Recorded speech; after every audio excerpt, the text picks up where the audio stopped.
سعدتم أوقاتا أينما كنتم أيها السادة والسيدات. من الفضائل التالية أقدم لحضراتكم أنا عبد الله محمد علي نشرة أخبار الظهيرة والمستهل بالعناوين.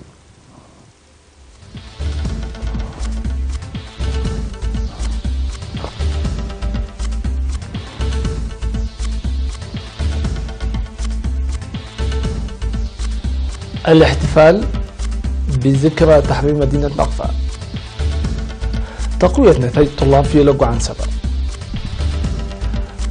اجتماع لبحث الرعاية الاجتماعية في الإقليم الجنوبي. نيجيريا تجري محادثات مع بوكو حرام بشأن إمكانية وقف إطلاق النار. الولايات المتحدة والدول الأوروبية تطرد عشرات الدبلوماسيين الروس. تركيا تحذر من استبعادها عن توسيع الاتحاد الأوروبي.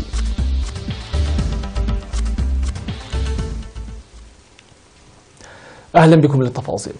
دعت جمعية مرضى السكري في إقليم عنسبة في الاجتماع التقييم الذي عقدته لأنشطتها في السنوات الثلاث الماضية، دعت المصابين بالمرض للانضواء في الجمعية لفوائده الصحية والمعنوية. وأوضح رئيس جمعية مرضى السكري في إريتريا الدكتور غيتوم مبرهت في الاجتماع الذي عقد يوم 24 من مارس أن مريض السكري يمكنه تسيير حياة اعتيادية إذا استخدم الدواء جيدا وسيطر على غذائه وقام بالحركة الرياضية المنتظمة، مؤكدا الدور الهام للتأطير في الجمعية. وقال أن مرضى السكر في البلاد يحصلون على التحاليل وخدمات الإرشاد والدواء مجانا، داعيا المواطنين لتعزيز الجهود لضم المصابين بالمرض في جمعية السكري للحصول على الخدمات الجيدة. بجانبه أوضح مسؤول جمعية السكري في إقليم عنسبة الدكتور كيروس رقاع عن انضمام 269 مريضا إلى الجمعية في السنوات الثلاث الماضية، ذلك بعد التحاليل التي أجريت له في مستشفى كرن، وأن عدد أعضاء الجمعية في الإقليم بلغ 1600 فردا، مشيرا إلى أن عدم تجديد معظم الأعضاء للبطاقة السنوية صعب من معرفة أوضاعهم عن كثب. وانتخب الاجتماع هيئة إدارية جديدة ل3 سنوات للفرع.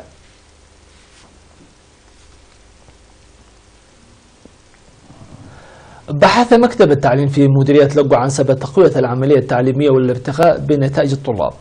وأوضح مسؤول المكتب الأستاذ تهيب إبراهيم في الاجتماع الذي عقد في مقركة بوجوب إيجاد الحلول أولا للمشاكل والقصور التي تظهر من قبل الطلاب والمعلمين، داعيا لتعزيز تنسيق كافة المؤسسات والمجتمع.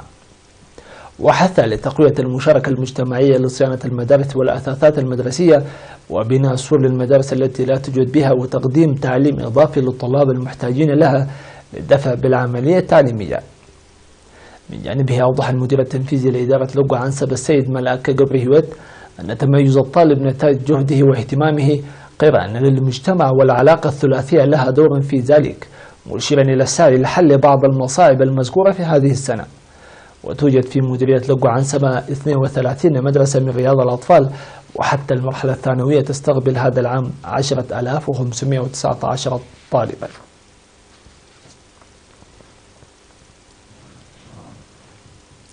عقد مكتب وزارة العمل والرعاية الاجتماعية في الإقليم الجنوبي اجتماعا شارك فيه أعضائه العاملين في المديريات لبحث تنفيذ برامج الرعاية الاجتماعية.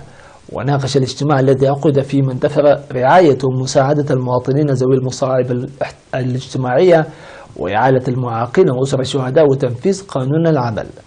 وقال مسؤول المكتب السيد هايل جبر ميكائيل أن المكتب قدم العام الماضي أكثر من 112 مليون نقفة لإعالة أسر الشهداء والمعاقين، وساعد 460 من الأطفال المحتاجين بأكثر من 1,500,000 نقفة.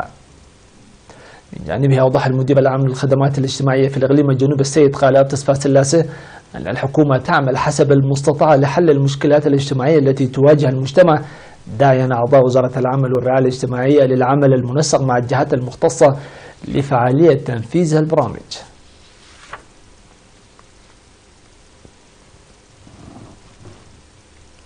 قال مسؤول المركز الصحي في مديرية دبروة الممرض جبريهوت الرفاينة أن حملات التطعيم الجارية بتجول الكادر الصحي في القرى تحقق نتائج مرضية. وأوضح أن التطعيم المقدم خاصة للأطفال والحوامل بالذهاب إلى المناطق النائية البعيدة لمسافة 72 كيلومتر تسهم كثيرا لمكافحة الأمراض وضمان الصحة العامة. وذكر العاملون في المركز الصحي أن وجود المختبر وتوفر الدواء بأسعار مناسبة ساعد في الدفع بالعمل الذي يقومون به، مشيرين إلى ارتفاع الولادة في المركز الصحي بنسبة 20% العام الماضي. وتوجد عيادات في عد فلسطي وعد قبري وعد بزحنس وغردة وترأني وشكتي بمديرية دبروع.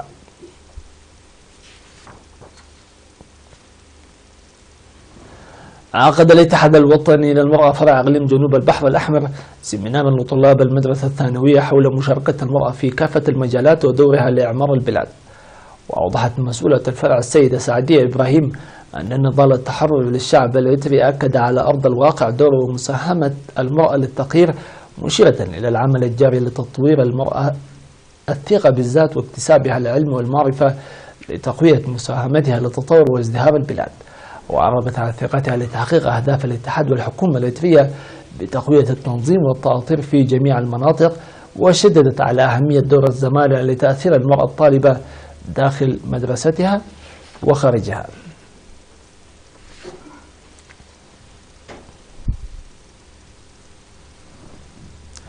المشاهدون الأفاضل، نتواصل وإياكم مع هذه النشرة لكن بعد قليل مع الأخبار العالمية.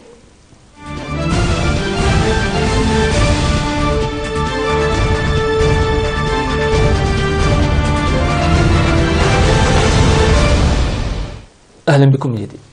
قال وزير الإعلام النيجيري لاي محمد أن الحكومة تجري محادثات مع جماعة بوكو حرام الإسلامية المتشددة بشأن إمكانية التوصل لوقف إطلاق النار بهدف نهائي، وهو التوصل لوقف دائم للعمليات القتالية. وهذه هي أول مرة منذ سنوات تعلن فيها الحكومة أنها تجري محادثات مع بوكو حرام بشأن التوصل لوقف إطلاق النار في تمرد أسفر عن سقوط عشرات الآلاف من القتلى وتدمير شمال شرق نيجيريا. لكن حكومة الرئيس محمد بوخاري قالت عدة مرات أنها مستعدة لإجراء محادثات مع بوكو حرام، وقال أنه تم الاتفاق على وقف لإطلاق النار لمدة أسبوع ابتداء من 19 من مارس لتمكين بوكو حرام من إطلاق سراح الفتيات. وأضاف أن 111 فتاة أخذت من المدرسة وما زالت مصير 6 فتيات مجهولا.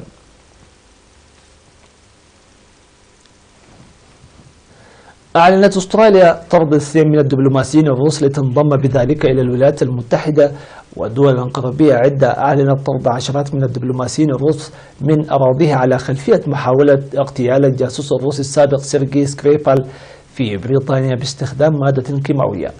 وانضمت أستراليا لنحو 20 دولة أوروبية في الخطوة. وقال رئيس الوزراء الأسترالي أن ذلك جاء كتعبير عن الصدمة إزاء استخدام سلاح نووي في أوروبا لأول مرة منذ الحرب العالمية الثانية. واعتبرت الخطوة أكبر عملية طرد جماعية لضباط استخبارات الروس في التاريخ، وأسوأ أزمة دبلوماسية بين الغرب وروسيا منذ ضم شبه جزيرة الغرب. وفي رد سريع اعتبر وزير الخارجية الروسي سيرجي لافروف أن القرار غير ودي واستفزازي، وأكد أن بلاده سترد بشكل مناسب.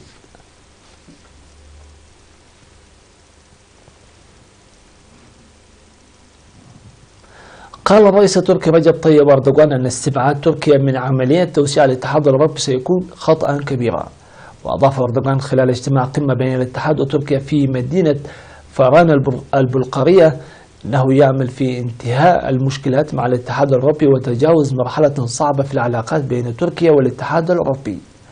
والتقى أردوغان مع رئيس الاتحاد الأوروبي دونالد تاسك ورئيس المفوضية الأوروبية جان كلود يونكر. في دورهم قال زعماء الاتحاد الأوروبي أنهم لم يتلقوا أي ردود محددة من الرئيس التركي على قائمة طويلة من المخاوف تشمل العملية التي تقوم بها تركيا في سوريا.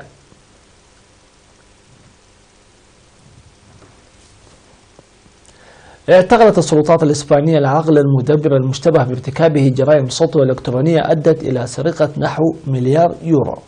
ويشار أن الشخص هو رئيس عصابة تخصصت في ارتكاب جرائم منظمة من بينها تنظيم حملات كراباناك وكوبالت الخبيثة التي تستهدف البنوك. وقالت وكالة تطبيق القانون الأوروبية يوروبول أن العصابة نشطت منذ عام 2013 واخترقت ما يزيد على 100 بنك في ذلك الوقت، كما استطاعت سحب نقدية عن طريق تحويلات بنكية أو السحب عن طريق آلات صرف النقدية آليا. وقال رئيس مركز مكافحة الجريمة الإلكترونية في اليوروبول الذي تعاون في إجراء تحقيقات دولية طويلة الأجل أن الاعتقال يعد خطوة ناجحة للغاية في التصدي لعصابة كبيرة في الجريمة الإلكترونية.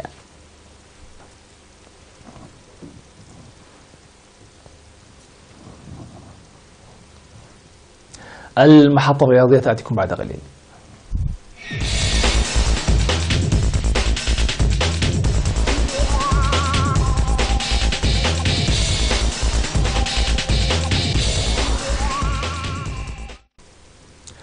تكبدت البرتغال بطلة أوروبا خسارة ودية ثقيلة بثلاثية نظيفة أمام هولندا، ولعبت ب10 لاعبين في آخر نصف ساعة بعد طرد جواو كانسيلو يوم الاثنين في إطار استعدادها لنهايات كأس العالم لكرة القدم بروسيا.